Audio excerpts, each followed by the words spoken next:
नमस्कार। आज मैं आप लोग के लिए वर्ग 7 से पाठ 7 को लेकर साइकिल की सवारी आई हूँ।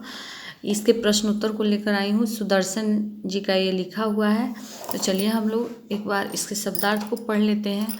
अचकन मतलब बंद गले का लंबा कोट, प्रारब्ध मतलब भाग्य, उस्ताद मतलब गुरु, योद्धा मतलब युद्ध करने वाला, नामुराद मतलब अभागा, उधेड़ बुन मतलब उहापोह, बेबसी मतलब लाचारी, अल्टीमेटम मतलब चेतावनी, पेशगी मतलब अग्रिम, युक्ति मतलब तरीका।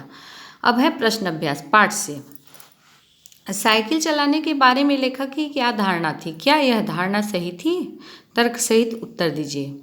साइकिल चलाने के बारे में लेखक की धारणा थी कि हम सब कुछ सीख सकते हैं पर साइकिल चलाना नहीं सीख सकते क्योंकि ये विद्या हमारे भाग्य में ही नहीं है। लेखक की ये धारणा सही नहीं थी क्योंकि साइकिल चलाना भाग्य या दुर्भाग्य नहीं। वो अगर चाहते तो उम्र पर ये सीख सकते थे, यानी कि जितने उम्र में बच्चे सीखते हैं उस पर सीख सकते थे, पर बाद में भी वो प्रयत्न एवं नियमित अभ्यास द्वारा साइकिल चलाना सीख सकते थे। लेखक ने साइकिल सीखने के लिए कौन कौन सी तैयारियां की? लेखक ने साइकिल सीखने के लिए पुराने कपड़े ठीक कराए, सिखाने वाले उस्ताद को पक्का किया, साइकिल मांग कर लाए, जंबक के 2 डिब्बे खरीद कर लाए। ये सब तैयारियां लेखक ने की। लेखक के झूठ की पोल कैसे खुल गई? लेखक ने झूठ बोलकर दुर्घटना का इल्ज़ाम तिवारी जी पर लगाना चाहा, पर श्रीमती जी ने बताया कि जिस तांगे के साथ उनकी टक्कर हुई उस पर श्रीमती जी और बच्चे सैर के लिए निकले थे। इससे उनकी झूठ की पोल खुल गई। अब है किसने किससे कहा? कितने दिन में सिखा देगा? लेखक ने तिवारी जी से कहा। ख है नहीं सिखाया तो फीस लौटा देंगे। ये उस्ताद ने लेखक से कहा। जो गुरु आए थे सिखाने वाले, उन्होंने लेखक से कहा। मुझे तो आशा नहीं कि आपसे यह बेल मत्थे चढ़ सके। ये लेखक की पत्नी ने लेखक से कहा। फिर है घ, हम शहर के पास नहीं सीखेंगे, लॉरेंस बाग में जो मैदान है वहाँ सीखेंगे। ये लेखक ने उस्ताद से कहा। बिल्ली के रास्ता काटने एवं पाठ से आगे है उसके बाद, बिल्ली के रास्ता काटने एवं बच्चे के छींकने पर लेखक को गुस्सा आया। क्या लेखक का गुस्सा करना उचित था? आपका विचार लिखिए। नहीं। बिल्ली का रास्ता काटना एवं बच्चे के छींकने पर लेखक को गुस्सा आना उचित नहीं था। मेरा विचार है कि ये धारणा या सोच गलत है, क्योंकि मनुष्य यदि दृढ़ संकल्पित हो, अपने आप पर विश्वास हो, तो उसके रास्ते में कोई रुकावट नहीं आ सकती। लेखक को तो पहले से ही मन में यह धारणा थी कि हम साइकिल नहीं चला सकते, इसलिए उन्हें गुस्सा आया।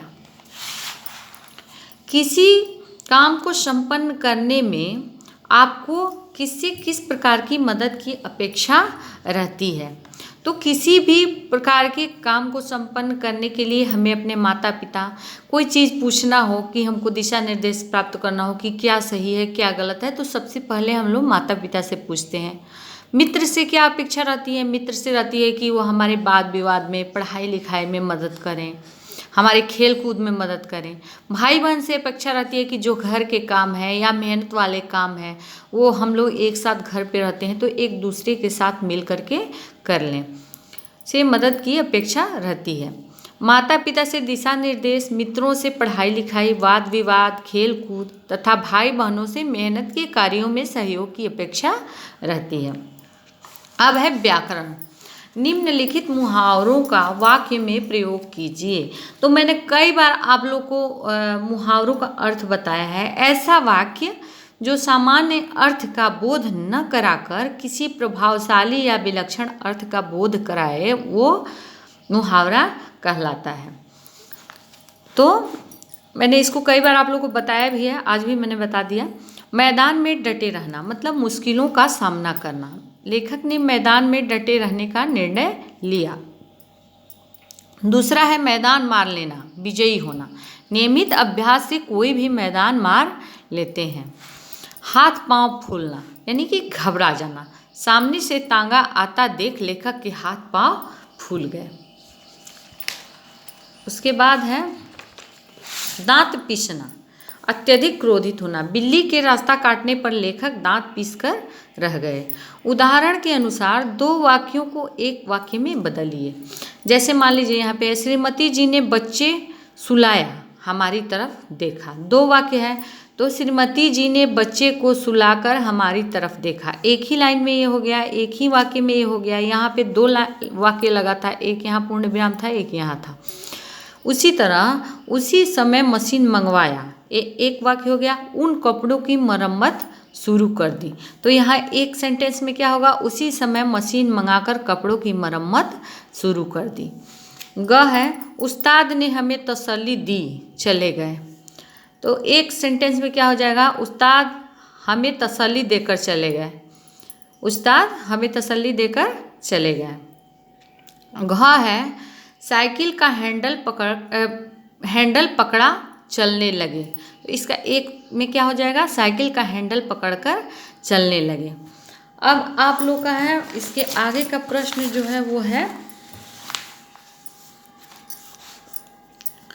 साइकिल में अनेक पार्ट पुर्जे होते हैं, गतिविधि है, इन पार्ट पुर्जों के नाम की सूची बनाइए। तो ये तो आप लोग ही बनाएंगे।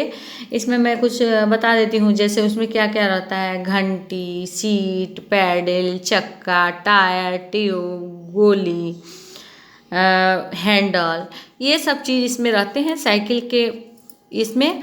उसके बाद हड़बड़ में गड़बड़ पर कोई किस्सा अपनी कक्षा में सुनाइए। तो कोई अगर हड़बड़ी में आप लोगों ने कोई गलत काम किया है या कुछ गलत हो गया है, इसके बारे में किस्सा कोई हो तो आप लोग को बताना है। तीसरा है आपने साइकिल चलाना कैसे सीखा, पूरी प्रक्रिया का वर्णन कीजिए। तो ये तीनों आप लोग बनाएंगे। इसमें अगर आप लोग को कोई दिक्कत आती है तो हमसे कमेंट बॉक्स में जाकर के पूछिएगा। धन्यवाद।